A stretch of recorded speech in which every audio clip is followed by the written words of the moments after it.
আসসালামু আলাইকুম গাইস, কেমন আছেন সবাই? আশা করি ভালো আছেন। আজকে কোনো ভিডিও করা হয় নাই, তাই ভাবলাম যে কি ভিডিও করা যায়। রুমের মধ্যে দুইজন ঠিক হয়েছে। হুম এটা বলা কি ঠিক হয়েছে? কেন ঠিক ঠিক হয় না কেন? সিলেক্ট করুন। রুমের মধ্যে দুইজন বসে আছি, তাই ভাবলাম যে আসলে ক্যামেরা অন করে একটু বক বক করি। আপনারা সবাই একটু বেশি বেশি সাপোর্ট লাইভে করেন। যাওয়া যাবে না।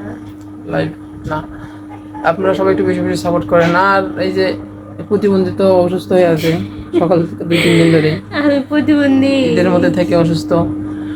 আমি তোমাকে প্রতিবন্ধী বলবো কারণ তুমি প্রতিবন্ধীর মতোই হয়ে থাকো সারাদিন, আহ, এই জন্য তুমি থাকা আমার দিকে। সত্যি বলছি আমি। আমি কি আপনি প্রতিবন্ধী হলাম? তাহলে প্রতিবন্ধী কেন এই যে বিয়ে করছো তুমি? দেখেন কাজ, এই যে এই সাইডে দেখেন সব কিছু একটা মালটা ভিজায় রাখছি, দেখেন সব কিছু এইভাবে আমাকে করতে হয় প্রতিদিন অসুস্থতার কারণে। এই যে উপরে আমি কি ইচ্ছা করে তোমাকে দিয়ে কাজ করাচ্ছি? উপরে দেখা যাচ্ছে না মনে হয়, ওই যে উপরে একটা সাদা পলিথিনের মধ্যে করে ওষুধ নিচে রাখছি। তারপরে দেখাই, এই যে সব কিন্তু ওষুধ এর মধ্যে, সব কিছু সব কিন্তু ওষুধ। না বাটা হাবি যাবি, ভিটামিন টাইটামিন আরও আছে। কই গেল?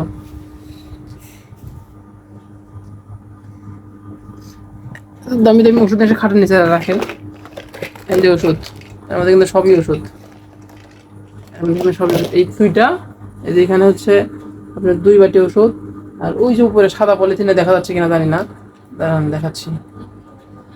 ওই যে সাদা একটা পলিথিন, ওই যে ব্যাগের কালো ব্যাগের পিছনে, ওখানে হচ্ছে মানে আজকে আনলাম ওগুলা। আর এগুলো 2-3 দিন আগে আনা, এগুলো একটু 4-5 দিন আগে আনা, আর এগুলো 2-3 দিন আগে আনা। মানুষ, একটা প্রতিবন্ধী মানুষও কিন্তু এত ওষুধ খায়, সুস্থ মানুষ কিন্তু এত ওষুধ খায় না। আর কথা ঠিক ভাবে বলো, আমি অসুস্থ তাই। আর দেখেন এই যে এখানে তো খেজুর, এই যে এগুলো কি খেজুর বলে জানি না, মরিয়ম খেজুর না কি খেজুর বলে। আর এই যে এখানে খুরমা খেজুর, এগুলো খেজুর ম্যাডাম খায় না, এগুলো খেজুর আমাকে খাই শেষ করতে হচ্ছে। এই যে খেজুর। আর ফ্রিজের মধ্যে তো আপেল আজকে শেষ হলো মনে হয়। আর এই যে একটা মালটা আছে আবার ফ্রিজের মধ্যে এখনো। তারপর কলা তো থাকেই অল টাইম। এই দেখেন ঝিমাচ্ছে, ওই যে অনেক সময় দেখবেন যে দেশি মুরগি এইভাবে ঝিমায়, এইভাবে ঝিমায়, আর সেই রকমই ঝিমায়, সারাদিন ঝিমায় আর ঘুম পারে। এটা আমার বিছানার, অসুস্থতার কারণে। এই দেখেন বিছানার অবস্থাও খারাপ, ইস তুই। বিছানার অবস্থাও খারাপ। আসলে অনেকেই জানেন না আমাদের বিয়ের বয়স এখন 1 বছর হয় নাই। আসলে আমার মানে চেক করে নিয়ে আসা উচিত ছিল ওর মার বাড়ির থেকে, যে আসলে কোনো রোগ বলা আছে কিনা। বিয়ের পর থেকেই খালি রোগ, এই অসুখ ওই অসুখ, এই সমস্যা ওই সমস্যা, সমস্যা থাকেই। এই যে আবার তুমি আবার সাবধানে কথা আবার বলো। বুদুর বুদুর করে বলতেছে, আমাকে চিমটি দিচ্ছে, দেখেন চিমটি দিচ্ছে, যাতে আমি সবাইকে না বলি অসুস্থতার কথা। আর যাই হোক, অসুস্থতার একটা কারণ আছে, সেই জন্য অসুস্থ, সেগুলো এখন বলবো না। নেক্সট টাইম ইনশাল্লাহ শুনতে পারবেন কী সমস্যা। তবে আমাদের জন্য সবাই দোয়া করবেন বেশি বেশি। এই বক বক শুনতে ইচ্ছা করতেছে না কারো, সেটা আমিও জানি। তবে ভাই একটু পেজটা ফলো করেন, আমাদের ইউটিউব চ্যানেলটা লাইক যদি কমেন্ট দেখেন। শেয়ার করেন। আর আমার জন্য সহ্য করেন, আমি যেন খুব তাড়াতাড়ি সুস্থ হয়ে যাই। আচ্ছা এবং তোমার, আমি যেন আরো নতুন নতুন গজল আপনাদেরকে বলে শোনাতে পারি, অনেক এখন হাদিসের কথা বলতে পারি, এবং আমি অনেক কিছু যেন আপনাদেরকে জানাতে পারি। আমি যতটুকু জানি ততটুকু যেন আমি আপনাদের মাঝে শেয়ার করতে পারি। আচ্ছা এখন একটা গজল শোনাও, ছোট করে একটা গজল শোনাও আমার দেখি। কণ্ঠে এখন একটু তো গজল আসছে একটু না। হলেও শোনাতে হবে, একটু। কেমনে বলছো 2 তুমি মিনিট, আমাকে?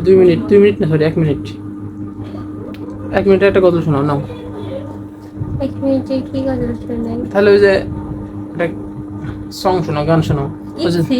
দুষ্ট কুকি কুকু কুকু করে না কি গানটা, মিমির, ওই গানটা একটু শোনাও। আমি কি গান পারি? আমি মাদ্রাসার মেয়ে, তুমি কিন্তু একটু ভদ্রভাবে কথা বলো আচ্ছা আমার সরি সাথে। সরি, আমি শুনছি এই গানটা, এই জন্য আমাকে বললাম বলার কথা। যেটা গজল, তুমি বলছো, আচ্ছা একটা তুমি গজল বলছো বলো, আমি কি পারবো? সেটা গজল বলো শুনি, বলো একটা গজল বলো, কিচ্ছু না। একটা গজল তোমার বলো, সাথে আমি কথাই বলবো না, যাও। একটা গজল বলো শুনি। তুমি এমন করে কথা বললা কেন আমার সাথে? কি করে কথা বলছি? কেন বললা যে গান বলার কথা? তুমি জানো আরে ইসলামে গান বলা নিষেধ আছে। সেটা তো নিষেধ আছে, সেটা তো আমিও জানি নিষেধ আছে, কিন্তু ওটা নতুন একটা, সবসময় দেখি ফেসবুকে ঢুকলে দেখি গানের ইয়েটা বাজতেছে। তো সেটা কি আমাকে বলা লাগবে? সেটা বাচ্চা মেয়েরা করবে, সেটা আমি করব? না তুমি তো ভদ্র মেয়ে, তুমি একটা গজল বলো তাহলে শুনি। গজল বলবো না, তবে এতটুকু বলবো, সবাই 5 ওয়াক্ত নামাজ পড়ার চেষ্টা করবেন, আল্লাহর প্রতি ইবাদত রাখার চেষ্টা করবেন। পৃথিবীর যে অবস্থা যতটুকু দেখতেছি, আল্লাহ তাআলা কখন কি করবে সেটা তো জানি না। তবে দোয়া করবেন সবাই নামাজ পড়ে যেন পৃথিবীতে সব ইমানদার ব্যক্তি এবং 5 ওয়াক্ত নামাজ পড়ে সবাই যেন পৃথিবী ধ্বংস হয়, তার আগে যেন না হয়। আল্লাহ তাআলা সবাইকে যেন 5 ওয়াক্ত আরে, নামাজ পড়তে তৌফিক দান করেন। 5 ওয়াক্ত নামাজ যদি সবাই পড়তো তাহলে পৃথিবী কোনোদিন ধ্বংস হইতো না। কারণ যতদিন পর্যন্ত পৃথিবীতে আল্লাহর একটা মাত্র বান্দা থাকবে, মানে আল্লাহর নাম নেবে, সেতদিন পর্যন্ত পৃথিবী ধ্বংস হবে না, বুঝছো?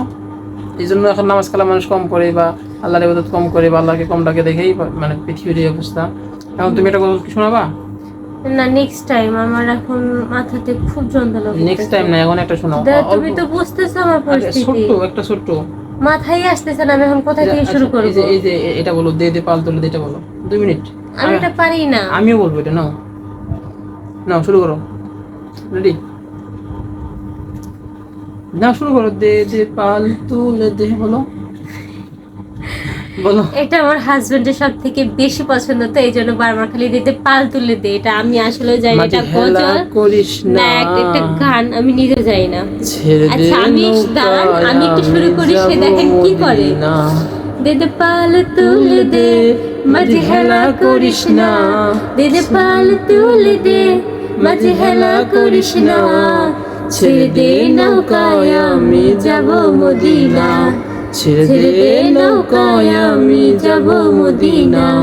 মদিনায় নবী এলো মায়া মেনার কোলে, হাসিলেই হাজার মানিক, কাঁদিলেই মুক্তা ঝরে। দেখেছেন, বলছিলাম মদিনায় কিন্তু। নবী এলো মায়া মেনার কোলে, হাসিলেই হাজার মানিক, কাঁদিলেই এটা তোমার মুক্তা কথাই বেশি ঝরে। সুন্দর শোনা যায় আমার কথা। দয়াল মুর্শিদ যার শাখা তার কিসের ভাবনা। দয়াল মুর্শিদ যার শাখা তার কিসের ভাবনা। দে হৃদয় মাঝে কাবা নয়নে মদিনা, হৃদয় মাঝে কাবা নয়নে মদিনা। এই গজলের মানে গজল না, একটা গান জানি না, এটার উসিলা করে হলেও একটা করে সবাই ফলো করবেন, শেয়ার করবেন ভাই। আমার পেজটাকে একটু সবাই সাপোর্ট করেন প্লিজ প্লিজ প্লিজ, কারণ একেবারে নতুন। আপনারা যদি সাপোর্ট না করেন আসলে কোনো সময় সামন দিকে আগানো সম্ভব না, পসিবল না। সবচেয়ে বড় কথা হচ্ছে আল্লাহর রহমত দরকার। আর আমরা কিন্তু কোনো সময় খারাপ কিছু আমাদের পেজে আপলোড করি না, অন্যান্য মেয়েদের মতো বা অন্যদের ইয়েদের মতো কিন্তু আমি খারাপ কিছু আপলোড করি না। ইনশাল্লাহ খারাপ কিছু পাবেন না, যতটুকু পাবেন ভালো কিছু পাবেন ইনশাল্লাহ। দোয়া করবেন আমাদের পেজের জন্য। আর এই যে প্রতিবন্ধী দেখেন আমার দিকে তাকায় আছে, কারণ কেমন প্রতিবন্ধী বলো বারবার। আমার প্রতিবন্ধী বউটার জন্য দোয়া করবেন। আসলে ও কয়েকদিন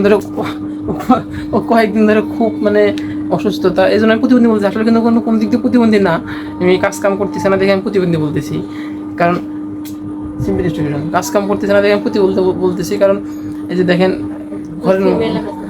ঘরের মধ্যে কি অবস্থা দেখা যাচ্ছে না, তো দেখেন ঘরের মধ্যে কি অবস্থা। সব কিছু নিয়ে আজকে সকালবেলা আমি ওর কাপড় পর্যন্ত ধুয়ে দিয়েছি ভাই, সত্যি কথা এটা। আজকে সকালবেলা জানানোর দরকার নেই, সকালবেলা ওর কাপড় আমি ধুয়ে দিয়েছি, 3 পিস আমি ধুয়ে দিয়েছি। কারণ বইয়ের সেবা যত্ন করতে হয় মাঝে মাঝে, কারণ বউ একটু খুব সিরিয়াস অসুস্থ। সেটা আমি আপনাদেরকে বলতেছি না কী কারণে অসুস্থতা বা কী হয়েছে, কোনো কিছু এখন সব খুলে বলতেছি না। আস্তে আস্তে শুনতে পারবেন, সব দেখতে পারবেন আমাদের ভিডিওটা যদি দেখেন নিয়মিত দেখতে পারবেন, সব বলবো আস্তে আস্তে ইনশাল্লাহ। এখন সবচেয়ে বড় কথা হচ্ছে আমাদের পেজটাকে ফলো করতে হবে, লাইক করতে হবে, কমেন্ট করতে হবে। আর আচ্ছা, আঙুল দেখাতে কিছু মনে করবেন না ভাই, সরি, বেদবি পাপ করবেন।